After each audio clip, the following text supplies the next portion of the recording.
matter of hours. President Biden will speak at the White House. He's expected to ask Congress for more money to help Ukrainian forces fight Russian troops. This following more threats from Russian President Vladimir Putin to the West, who says, quote, if someone intends to intervene, they should know that our retaliatory strikes will be lightning fast.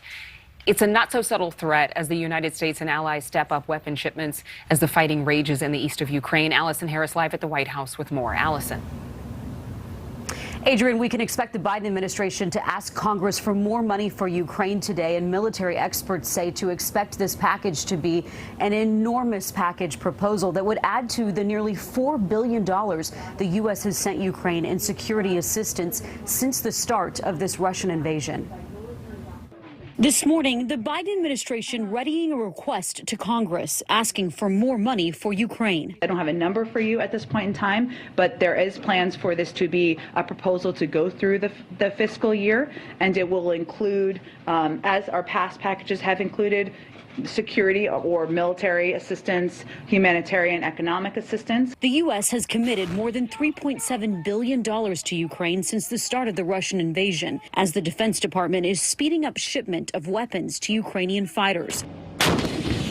The Pentagon saying the U.S. has already delivered more than half of the 90 howitzers promised last week and is now training Ukrainian fighters on weapons. The Pentagon also denouncing Russia's dangerous rhetoric, a reference to the Russian foreign minister's warning of a real risk of nuclear war. The rhetoric surrounding nuclear activity, particularly given that this war is now 2 months old and there has already been a bloodshed and violence visited upon the Ukrainian people, is irresponsible.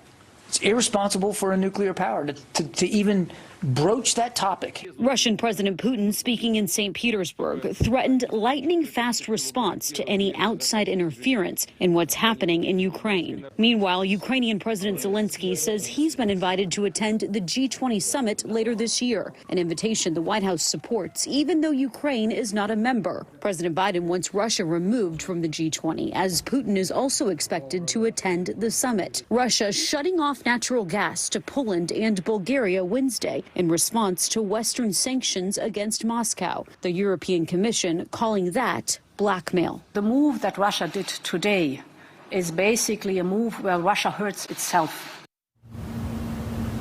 And Adrian, as you mentioned, the president is going to speak later this morning, delivering remarks on Ukraine from the Roosevelt Room here at the White House. And we're getting a peek at his schedule for the upcoming week. The president set to travel to Alabama on Tuesday to tour a Lockheed Martin facility that is making those Javelin anti-tank weapons that the U.S. has been sending to Ukraine, giving a rare insight into this war effort. Thank you so much for watching. Make sure to click on the red subscribe button below so you can get more of NewsNation's fact-driven, unbiased coverage.